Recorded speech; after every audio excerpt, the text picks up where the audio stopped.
Okay, fine. I'm supposed to be working on this Gettysburg thing that I'm doing for, haunted history talk, but it can wait. At the end of the day, Mary, Queen of Scots is really the story of two little girls who grew up in different circumstances. And eventually that ultimately culminates in Mary's undoing. You have Elizabeth I, whose claim for the English throne is debated because she's been deemed a bastard because she was born of her father and Anne Boleyn's marriage. She does eventually get her place back in the line for the throne, thanks to the advocacy of Catherine Parr, Henry's last wife. But needless to say, there are a lot of tensions between the Catholics and Protestants. Understandable. And then you have Elizabeth's cousin Mary, Queen of the Scots, who, despite being Scottish royalty, spent a good majority of her life in France. They were both smart, strong women, who, if they had worked together, could have been unstoppable. But that's not how it worked out. There's just something funny that I'm, seated between these two, even though Mary's cut off over here. Elizabeth was born in 1533, Mary in 1542.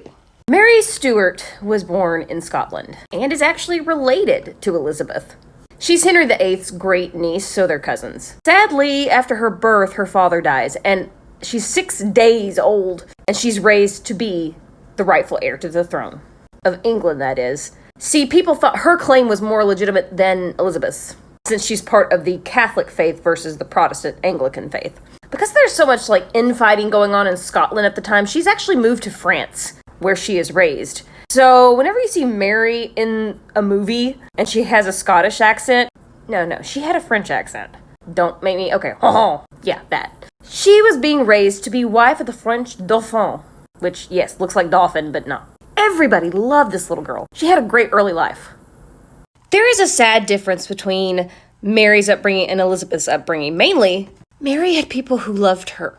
Elizabeth was basically thrown out of the house after Anne Boleyn was killed and raised by her governess on a measly income that the governess had to beg for more money. Now, eventually, this did shift a little bit, but still, Mary and Elizabeth's childhoods were vastly different. Mary was raised at French court, and everyone knew she was going to actually be the Queen of England, so that all the other French princesses would walk behind her. Elizabeth never really knew if she was going to get to be queen. She had a brother and a sister who hated her, but that's how fate worked out. Mary had, fancy clothes and loved dogs, as we saw in the video where I talk about her execution. Yeah, ugh. But she basically had the childhood as a princess that Elizabeth could have never dreamed of having. And that makes me sad. You start to understand attention a little more knowing that history. There may be some information in this video that triggers some people. Just be warned, you could probably skip this one, I think. I'm just going to talk about what Elizabeth went through after her father died. So we do thank Catherine Parr for getting Elizabeth back in the line. However, after Henry's death, Parr married Thomas Seymour. And Seymour, trigger warning, repeatedly victimized Elizabeth, with Catherine Parr participating sometimes. Now, the extent of this, we don't know. This is just basically what was said to have happened. When her brother was concerned that Elizabeth was going to take the throne alongside Thomas Seymour, who she hated anyway, her elder brother threw Thomas into the Tower charged with treason and had him executed. Elizabeth was not sad about that. But as Mary took over, she threw Elizabeth in the Tower out of paranoia. That's a common theme we're going to see here today. In 1558, she becomes queen. Partially, absolutely credited to the fact that her older sister never had children.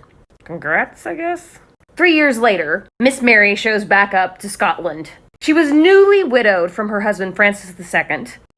And I love the Scots, do not get me wrong, but Mary had a little bit of culture shock when she came back. She'd been raised in the French court with hoity-toity people and lots of fancy, elaborate costumes. She was a little taken aback by the behavior of some of the Scots.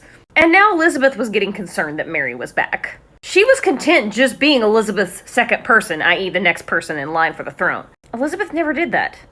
She wanted nothing to do with Mary because she realized that Mary was a threat. So Mary decides she's going to get married again to her first cousin, Henry Stuart. And Elizabeth, who's trying to assert some sort of dominance, I guess, becomes enraged because she wasn't asked to give permission. Who do you think you are, Queen of England?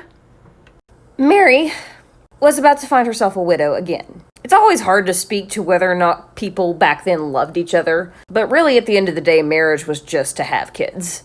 Especially if you were royalty. Mary gives birth to her son James. Yes, that James. I think it's in 1566. 8 months later, Henry Stuart, aka Lord Darnley, would be blown up. These stories are never happy. I don't know what you want from me. Darnley was suffering from smallpox, although there are some rumors that it was ye olde syphilis, everybody's favorite back then. We don't know for sure. And he was recuperating at a small lodge near where Mary was, but not in the house so that he wouldn't get anybody sick. Mary was at a wedding, and then around 2 a.m., some stories say he was also smothered before the explosion, but he did suffer some serious injuries there. Either way, dude was murdered. Murdered! In the criminal justice system, anybody hanging around the Queen is automatically suspicious. These are their stories. I am an idiot. This is James Hepburn, aka the 4th Earl of Bothwell. He is the main and pretty much only suspect in the death of Mary's previous husband. A fact that was not made any better by the fact that Mary married this guy. Now, some people say that was against her will, but basically the perception was, girl, no. The public backlash from the Catholics who just basically announced her as an adulteress because men pretty much forced Mary into abdicating her throne for her son James. To make matters worse, she gets thrown in jail for 19 years.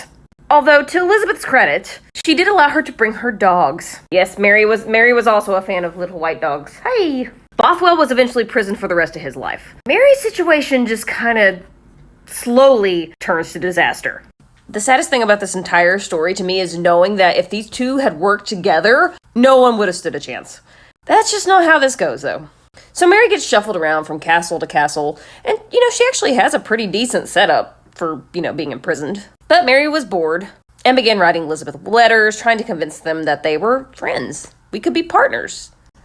Elizabeth never really acknowledged that. I know there are movies that show Elizabeth, respecting Mary. She may have, I don't know. The thing is, Elizabeth kept her feelings kind of hidden about many things, because when you're a woman and you show vulnerability, that's the end for you. But then Mary gets implicated in an assassination plot. The Babington plot. Some coded letters were found where Mary was being imprisoned. It was a Catholic plot to assassinate Elizabeth and put Mary on the throne. Elizabeth felt this left her no choice. The Babington plot is really weird and complicated, and it's one of those things that, looking at it, it does look like Mary's guilty, but when you really read it, she never authorized anybody's assassination. I mean, would she have been okay with it? Who knows? But letters between Anthony Babington and Mary were intercepted, and Elizabeth got a spy on the inside. As the letters were decoded, it appeared that Babington was trying to organize a group of Catholics to take out Elizabeth, and while Mary didn't, object to it, she never signed off on anything. I don't think alleviates her responsibility, and it was a dangerous game, but it's complicated. And it makes me wonder if those letters had never been found, would Elizabeth have just let Mary live? I don't know. But as soon as Elizabeth finds out about this, she signed that death warrant with no problem. Elizabeth was adamant that her crown was in danger if Mary stayed alive. And but also, women, we gotta work together. Mary was convicted of treason on October 25th, 1586. There aren't many signs that Elizabeth had remorse, but there is one that makes me think she did. And that's the fact that after Mary was sentenced to be executed, she told her guards she didn't want to know when it was happening. She didn't want to be aware of this happening. She probably felt guilt. I've already done some videos on her execution, but it was gruesome. She tried very hard to maintain poise and dignity. A man in the audience actually tried to get her to convert last minute to the Protestant faith. She refused, saying, "I was born in this faith and I'll die in it." And that's when everything goes wrong. As she waits to receive her punishment, the executioner misses and hits her kind of below her neck, almost in the shoulder blade. It takes multiple chops and eventually sawing off her head. Then her skirt starts moving and people freak all the way out. But it turned out just for some comfort, she had snuck her dog under her skirt. That makes me so sad. I feel like Elizabeth's upbringing, honestly, is the reason that this story turns out the way it does. Her entire life, she had been taught not to trust anyone, even family. And yeah, a lot of people wanted her off the throne, so there's that sense that she's protecting herself, and I get that. She thought everything was political. And I guess it is when you're a royalty. She'd had some question about delivering the warrant, and then it turns out one of her guys delivered it behind her back, and she was upset because she was trying to process all this. Then she asked not to be told when it was happening, so I have to think she didn't want to do it, but felt like she had to. As for Mary's son, well, Elizabeth died without children. Now, whether she was a virgin queen, quote unquote, I don't think so. But that doesn't matter. I think she was afraid to get married or have children, because she saw the backstabbing that it could cause. I think that's why she never did get married. But at the end of her life, she deemed Mary's son, James, her successor.